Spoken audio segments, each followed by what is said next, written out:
I don't want to waste your time, so there won't be an intro. This round of the Invitational Grand Final was definitely the turning point of the series and solidified the start of SSG's comeback. Making a video about this round was suggested to me by one of my champion tier supporters. If you want to learn more about how you can support me other than by watching my videos, which is honestly more than enough, there's a link in the video description. But enough of that, let's get into the round. The setup that SSG is using here is pretty default. They are, of course, extending into garage with 4 reinforcements, an ADS and a Goyo shield in the rafters corner, and then they have a rafters reinforcement. Other than that, they have 2 on CC wall, 1 in cache to stairs, and 2 in cache to construction. But I want to focus more on the utility here. They have Goyo shields here, here, and here. They have Maestro Evil Eyes in cache and in garage, and they also have a bulletproof cam here in CC facing the breach. Now, if we take a look at NIP's operator lineup, quick maths tells us that they don't have enough explosives to deal with even half of SSG's utility, and that is going to be very important later on, so keep that in mind. But for now, let's look at how the round plays out. The first kill happens pretty early with Pino spraying through that window to kill Maestro, and that was obviously lucky, but it wasn't exactly a random spray. His actual goal here was not to hit a player, but rather to break this barricade right here. But why is there even a barricade in the first place? Like, usually the only time you see barricades inside the objective is in bronze ranked games. But this particular barricade is actually just the next evolution of the bandit trick. But let's ignore that for a second and see how NIP manages to open that wall, because as you can see, the barricade and the Goyo shield behind it are destroyed at this point. And now we see a textbook example of how to deny the bandit trick. Thatcher EMPs the wall, and Thermite immediately places his charge right after. Bandit tries to trick the wall, but at the last second he gets concussed by a Zofia stun shot through the drone hole, which cancels the battery placement animation, and NIP get the wall open. But let's go back a few seconds. What was the idea behind that shield and that barricade? And why did Zofia use one of her impacts to get rid of those? The thing is that both the barricade and the shield can protect Bandit from being stunned. As you know, Zofia stuns are proximity based, so they detonate when they get close to a defender. But as you can see here, the stun doesn't instantly explode if the door is barricaded. And the Goyo shield makes it so the stun can't even reach Bandit.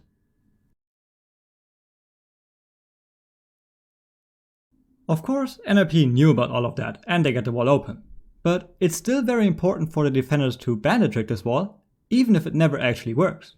Because let's look at how much utility NIP was forced to invest to get this wall open. Thatcher used 2 EMPs, Zofia used 2 of her stuns, and also 1 of her impacts to destroy the Goyo shield, and now she tries to destroy the second Goyo shield in CC, but it gets caught by an ADS. Which means that now, the only one with utility left on NIP is Bug, and he kinda needs those nades to deny a possible impact trick on the construction wall, which in turn means that NIP has no way of clearing the evil eyes and bulletproof cams on site. And this right here is probably the #1 reason why Clubhouse is heavily defender favored. The attackers simply don't have nearly enough utility to deal with everything the defenders can throw at them.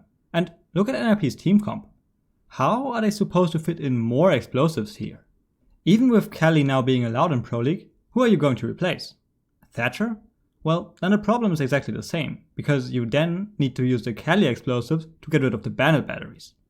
Buck and Zofia have explosives themselves, so there's no point in exchanging them, and you need Hibana and Termite to breach walls. So at the moment, there's just no space in a team comp to play more than 4 explosives. But let's get back into the round. At this point in time, NIP has already rotated and taken control of Master, Office and Construction. And this is still a pretty default way of attacking. Right now, they have Thermite on the roof droning, Hibana in Construction, Thatcher in Office, and Bug on Construction window.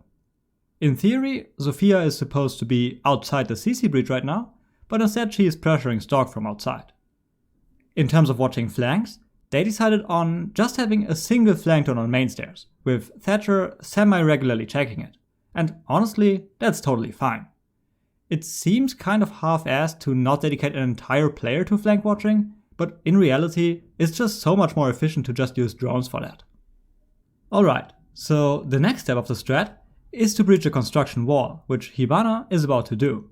And it's important that it's Hibana breaching, because otherwise Goyo would have been able to impact trick that wall, which of course doesn't work if you shoot Hibana pellets at the bottom of it. And as extra insurance, and also to maybe just get a kill, Buck bangs both of his nades over the wall here, and with that, NIP is officially out of utility. But at least I got the wall open. And now I need to switch to blueprints for a second, because it's kind of difficult to tell where all the players are.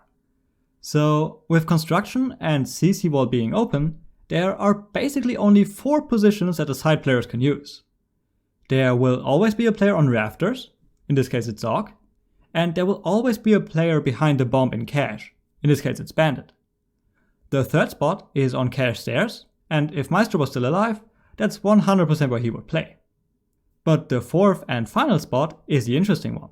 Because Goyo was trying to impact trick just a few seconds ago, he's kind of screwed now that both walls are open. And in this situation, pretty much every pro does the same thing. They always hunker down in this corner right here.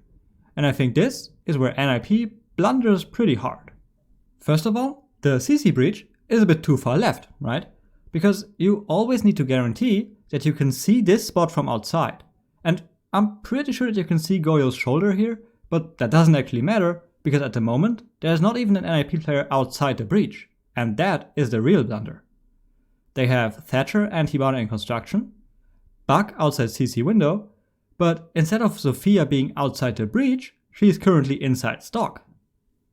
And sure, she does get a lot of damage on Jaeger, which luckily for NIP does eventually lead to a kill, because Dog was trying to heal him up, but on average that probably doesn't happen. And look at how much space this gives Goyo to work with. He really should have been a free kill here, but instead, he's allowed to freely walk around CC, which allows him to get a kill on Buck jumping into CC window. And obviously that was partly Buck's fault too, because if he had just waited a second for Sophia to return, this wouldn't have happened. But then again, this whole situation wouldn't have happened if NIP just had a player outside the breach. And now we can actually see one of the rare individual mistakes by Muzi. There is obviously no excuse for going for the down player here. Like, maybe he thought that Dog was still alive, but even then, the position outside CC is one where your primary objective is not to play for kills. It is much more important to stay alive, because as long as you are alive, both the players on cache stairs and rafters are super afraid of you, and they pretty much can't make anything happen as long as you survive outside the breach. But on the flip side, this means that in a situation like this, the defenders need to go for gunfights on that breach. If you can't kill the CC breach player here, there is no way to win this.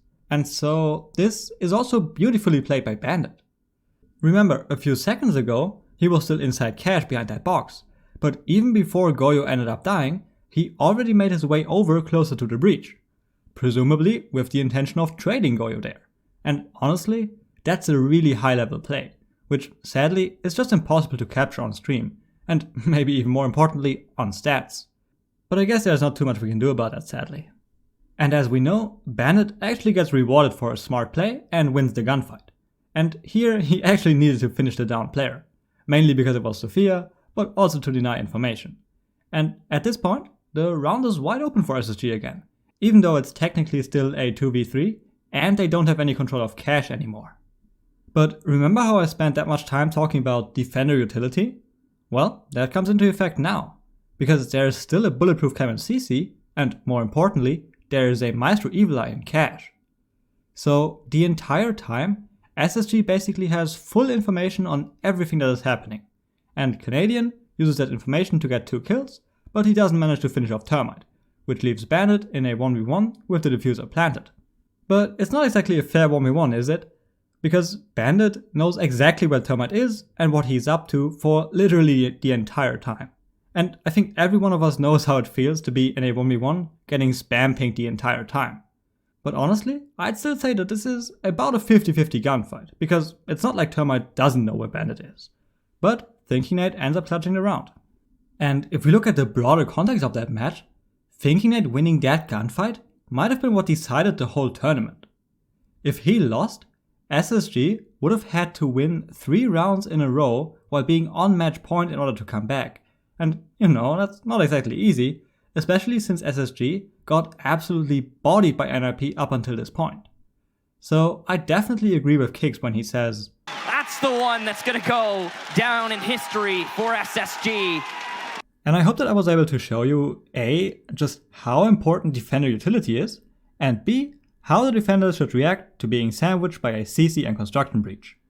I hope that you learned something new, and thanks for watching.